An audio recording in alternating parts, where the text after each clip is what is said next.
다 같이 사도신경으로 우리의 신앙을 고백하겠습니다.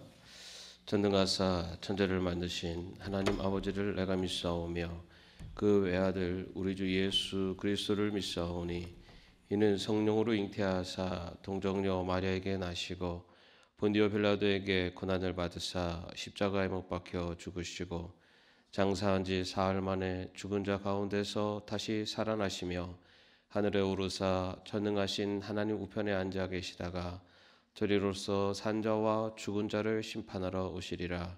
성령을 믿사오며 거룩한 공회와 성도가 서로 교통하는 것과 죄를 사하여 주시는 것과 몸이 다시 사는 것과 영원히 사는 것을 믿사옵나이다. 아멘. 오늘 찬송가 84장입니다.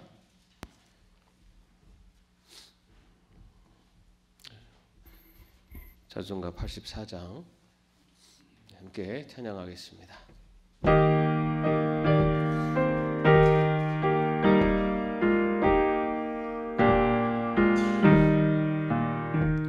온 세상이 깜깜하여서 참 빛이 없었더니 그 빛나는 영광 나타나 온 세상 빛이었네.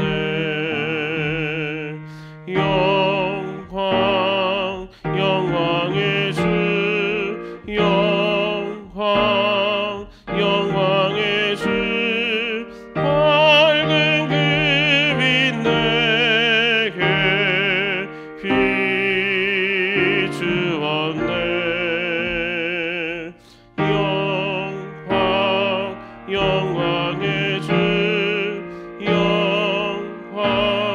영광의 주 이 세상의 빛은 오직 주 예수님. 주 말씀을 믿는 사람은 그 마음이 시원하고 주 명령을 준행하는 자 그 길이 환하겠네. 영광 영광의 주 영광 영광의 주 밝은 그 빛 내게 비추었네. 영광 영광의 주 영광 영광의 주 이 세상의 빛은 오직 주 예수님. 죄 가운데 사는 사람은 그 눈이 어두워도 그 죄악을 씻는 날에는 그 눈이 밝아지네. 영광 영광의 주 영광 영광의 주 밝은 그 빛 내게 비추었네. 영광 영광의 주 영광 영광의 주 이 세상의 빛은 오직 주 예수님. 아멘. 오늘 말씀은 마태복음 26장의 말씀입니다. 마태복음 26장 6절에서 13절까지의 말씀입니다. 마태복음 26장 6절에서 13절까지의 말씀을 같이 합독하겠습니다. 그런데 예수께서 베다니에서 나병 환자 시몬의 집에 계실 때 한 여자가 매우 값진 향유 한 옥합을 가지고 와서는 음식을 잡수시고 계시는 예수의 머리에 부었다. 그런데 제자들이 이것을 보고 분개하여 말하였다. 왜 이렇게 낭비하는 거요? 이 향유를 비싼 값에 팔아서 가난한 사람들에게 줄 수 있었을 텐데요. 예수께서 이것을 보시고 그들에게 말씀하셨다. 왜 이 여자를 괴롭히느냐? 그는 내게 아름다운 일을 하였다. 가난한 사람들은 늘 너희와 함께 있지만 나는 늘 너희와 함께 있는 것이 아니다. 이 여자가 내 몸에 향유를 부은 것은 내 장례를 치르려고 한 것이다. 내가 진정으로 너에게 말한다. 온 세상 어디에서든지 이 복음이 전파되는 곳에서는 이 여자가 한 일도 전해져서 그를 기억하게 될 것이다. 자, 오늘 본문 말씀은 예수님께 그 귀한 향유를 부은 한 여인에 대해서 기록을 하고 있습니다. 마태복음 우리가 읽은 마태복음에는 이 여인의 이름이 익명으로 되어 있습니다. 그러나 요한복음 12장에 같은 내용이 기록되어 있는데 이 요한복음 12장에 보면은 이 여인이 그 나사로와 마르다의 동생 마리아였다라는 사실을 밝히고 있습니다. 그리고 이 마리아가 예수님의 머리에 부은 이 향유를 영어 성경에는 expensive perfume이라고 해서 아주 값비싼 기름, 향유라고 그렇게 기록되어 있습니다. 아주 값비싼 향수를 예수님께 부었다라는 내용입니다. 근데 이 고대 사회에서는 이 향유가 굉장히 고가의 거래가 되었고, 그래서 뭐 오늘날로 말하면 금하고 같은 그런 값어치, 다시 말해서 굉장히 가치가 있고 거의 뭐 돈하고 거의 맞먹는 이제 그런 가치가 있는 것이 이 향유였습니다. 그렇다면 마리아는 왜 예수님께 이렇게 값비싼 향유를 부은 것일까? 그것을 예수님께서도 오늘 본문에서 밝히고 있지만 바로 장례를 치르고 있다라고 이렇게 말씀하고 있어요.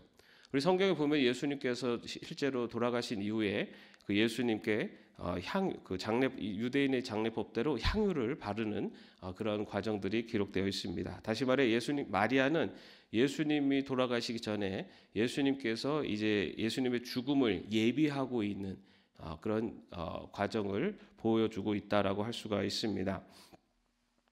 그런데 오늘 이 26장의 말씀은요, 예수님께서 예수님의 죽음에 관한 기록하고 있는 그 중간에 끼어 있습니다. 다시 말해서 오늘 이 본문 말씀은 이 예수님의 죽음을 예비한 한 여인의 모습을 오늘 말씀을 통해서 보여주고 있습니다. 여러분, 그렇다면 이 도대체 마리아가 부은 향유의 값어치가 얼마나 될까요?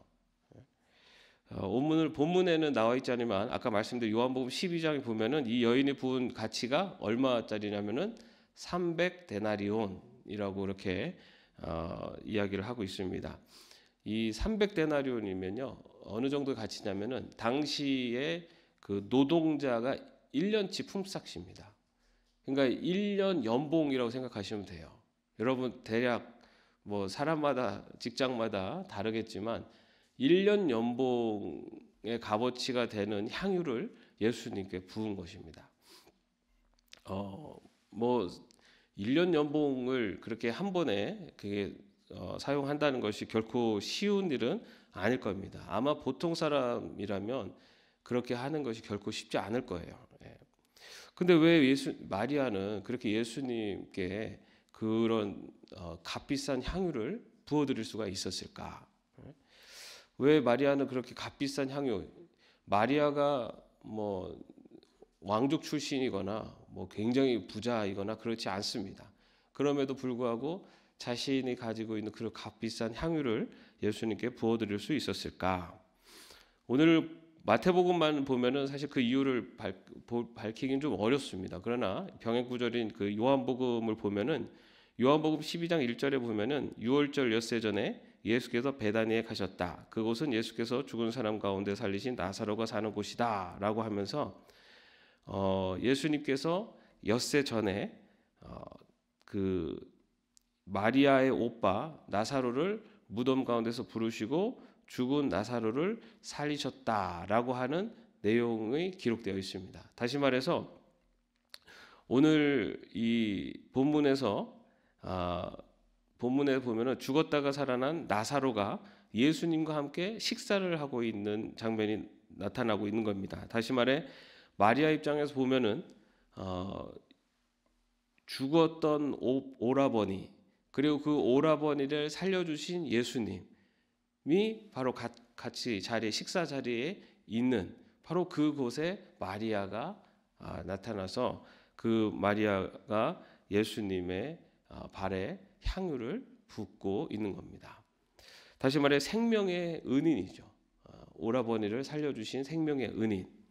그리고 또한 마리아는 그 나사로를 살리신 예수님, 그 예수님이 어떤 분인지에 대해서 분명히 알았기 때문에 그렇게 행동할 수 있었던 것입니다. 다시 말해서 예수님이 어떤 분인지, 예수님이 이 우리 가족에게 또 나사로에게 또한 자기 자신에게 과연 어떤 분인지를 마리아는 분명히 알았기 때문에 그의 확고한 신앙이 있었기 때문에 그렇게 자신의 가지고 있는 모든 것들 그리고 가장 값어치 있는 것을 예수님께 바칠 수가 있었다.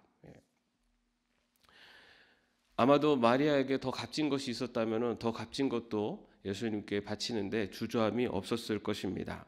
왜냐하면 마리아에게서 예수님은 그의 인생의 가장 중요한 분이었고 또 그가 그 예수님이 누구신지를 분명히 알고 있었기 때문입니다. 오늘 이 마리아가 예수님의 그 발에 향유를 붓는 이 장면은 어떻게 보면은 마리아가 예수님을 예배하는 장면이라고도 볼 수가 있습니다. 여러분 예배가 뭡니까? 예배라는 것은 하나님의 가치를 가장 높여드리는 것이고 또한 그 하나님 앞에 자신의 모든 것을 드리는 것이 바로 예배입니다. 바로 마리아는 지금 하나님이신 예수님, 그 예수님을 가장 높은 분으로 높여드리는 것이고 그리고 그 높여드리는 과정 속에 자신이 가장 가치 있는 자기가 가지고 있는 것보다 더 높으신 분임을 나타낸 표현이 바로 향유 옥합을 그의 발 앞에서 깨뜨리는 그리고 그것을 주님께 바치는 장면입니다. 어쩌면은 그 방 전체에 이 향유 옥합의 향기가 가득 찼을 것입니다. 마리아의 헌신과 그리고 마리아의 그런 희생으로 인해서 이 온 방안이 아름다운 향기로 가득한 것처럼 온전히 예수님만을 하나님만을 높여드리고 그리고 그 앞에 자신의 신세와 헌신을 드리는 것 이것이 예배입니다. 예수님이 누구신지를 분명히 알기 때문에 예수님이 어떤 분이시고 또 그분의 삶, 그분이 나의 인생에 어떤 분이신가에 대한 분명한 확신이 있었기 때문에 마리아는 자신의 모든 것을 들여서 주님을 높여드렸고 그리고 주님께 예배를 올려드린 것입니다. 이처럼 예수님이 누구신지 그리고 예수님이 어떤 분이신지를 분명히 알 수 있는 사람은 자신의 모든 것을 드릴 수 있는 그러한 결단과 희생과 헌신이 따를 수 있다는 것을 마리아를 통해서 우리가 볼 수가 있습니다. 그러나 이러한 마리아의 모습을 보고 오히려 비난하는 사람이 있었습니다. 오늘 본문 8절에는 제자들이 보고라고 기록하고 있는데요.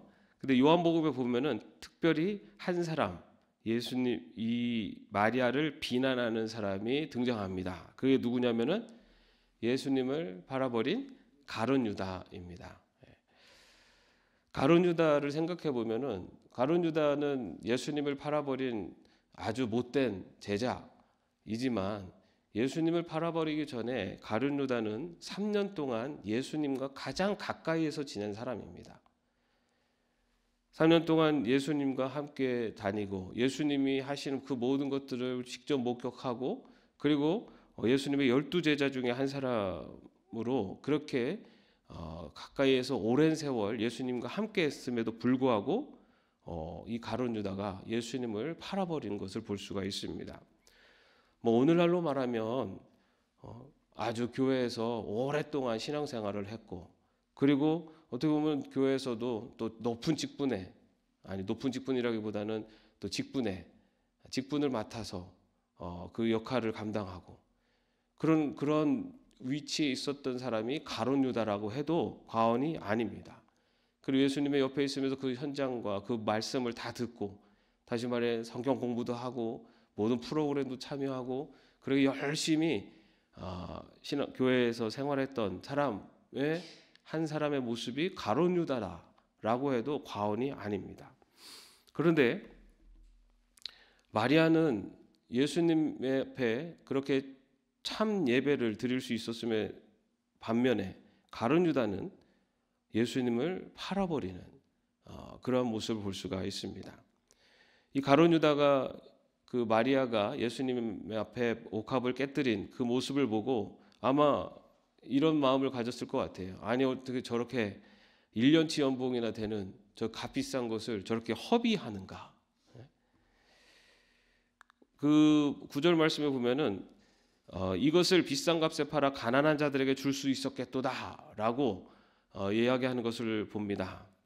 어떻게 보면은 굉장히 가룟 유다가 뭐 가난한 사람들을 생각한 것 같지만, 그러나 실제로는 요한복음에 보면은 돈이 아까워서 그렇게 이야기한 것을 볼 수가 있습니다. 아무리 신앙생활을 오래 하고 교회를 열심히 다녀도요, 예수님에 대한 참 가치를 깨닫지 못하면은 우리도 언제라도 가룟 유다처럼 될 수가 있습니다. 나는 결코 그렇게 되지 않을 거야라고 장담할 수 있는 사람이 아무도 없어요. 예수님이 누구신지, 그리고 정말 예수님이 내 인생에 어떤 가치가 있는지를 분명히 깨닫지 못하면 언제라도 세상적인 관점, 그리고 내 실익과의 관계 속에서 신앙의 길을 저버릴 수 있는 그것이 우리들의 약한 모습입니다. 말씀에 보면은 이 세상에는 의인은 없나니 하나도 없다라고 되어 있어요. 다시 말해서 완전한 사람은 아무도 없습니다. 나는 결코 변하지 않을 거야라고 장담할 수 있는 사람은 아무도 없습니다. 오늘 가룟 유다가 왜 예수님을 팔았습니까? 예수님 옆에서 그렇게 오랫동안 같이 다니고 했음에도 불구하고 가룟 유다가 생각했었던 예수님에 대한 기대가 달랐어요.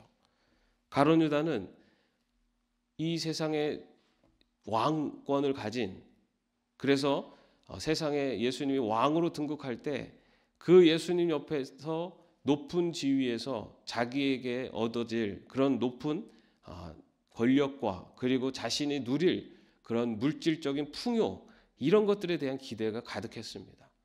그런데 예수님이 걸어가신 길은 그거랑 반대였어요. 오히려 고통의 길, 그리고 죽음의 길, 낮아지고 가난해지고 어려워지는 길로 갑니다. 그런 모습을 보고 실망한 가룟 유다가 결국은 예수님을 은전 30냥에 팔아버립니다.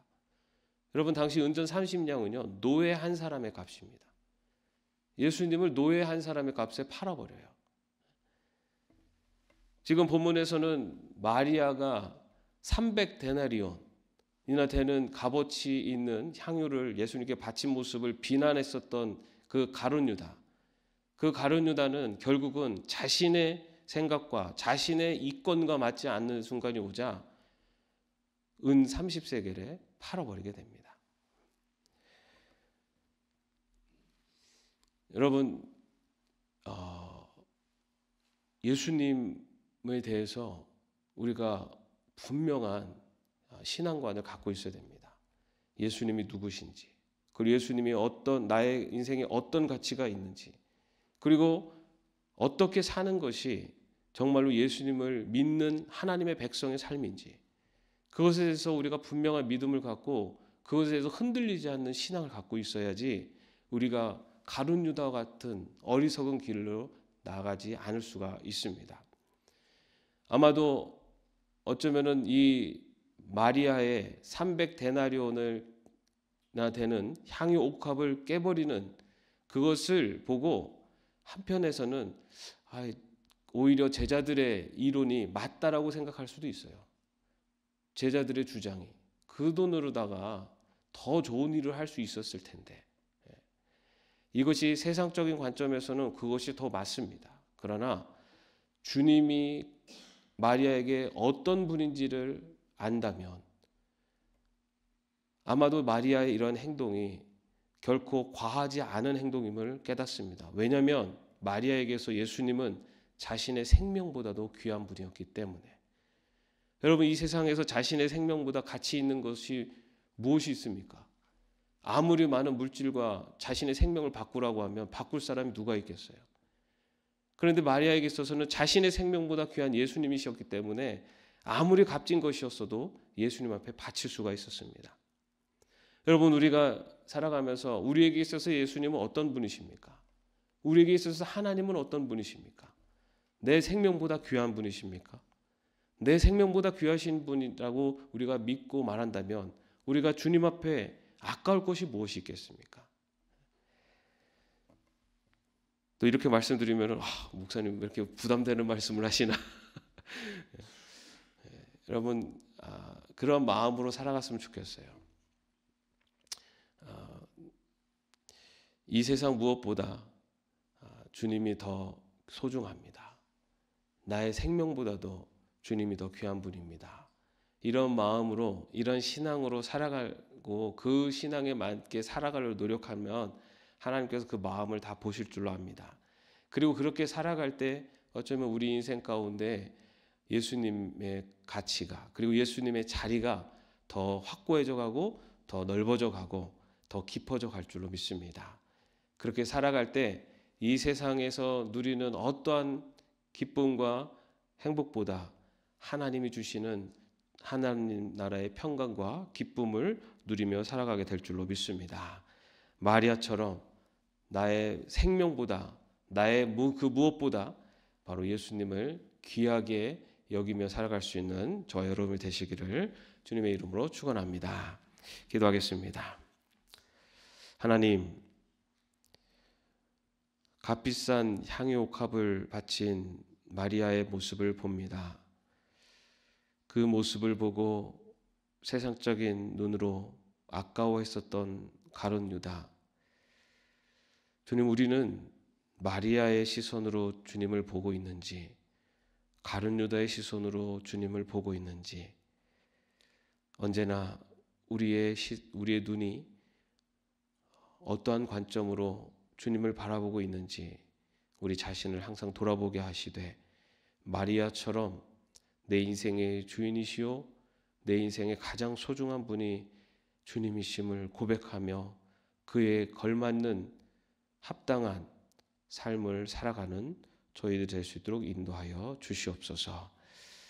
주님, 우리는 부족하고 연약하여 때로는 가룟 유다처럼 예수님을 내 인생에 이용하고 예수님을 내가 살아가는 인생에 도움을 주는 분으로 그렇게 바라보려고 할 때가 있습니다. 주님, 우리의 관점이 예수님께 도움이 되는 내가 될 수 있도록, 예수님을 위해서 살아갈 수 있는 우리가 될 수 있도록 하나님, 우리의 시선을 주님을 향할 수 있도록 붙잡아 주시옵소서. 오늘 하루 또한 앞으로의 신앙 여정 속에 우리의 이 관점을 더 굳건히 하게 마리아와 같은 신앙과 시선으로 살아갈 수 있도록 붙잡아 주실 줄로 믿사오며 예수님의 이름으로 기도합니다. 아멘. 하늘에 계신 우리 아버지여, 이름이 거룩히 여김을 받으시오며 나라의 마옵시며 뜻이 하늘에서 이룬 것 같이 땅에서도 이루어지이다. 오늘날 우리에게 일용할 양식을 주옵시고 우리가 우리에게 죄진 자를 사하여 준 것 같이 우리의 죄를 사하여 주옵시고 우리를 시험에 들게 하지 마옵시고 다만 악에서 구하옵소서. 대개 나라와 권세와 영광이 아버지께 영원히 있사옵나이다. 아멘.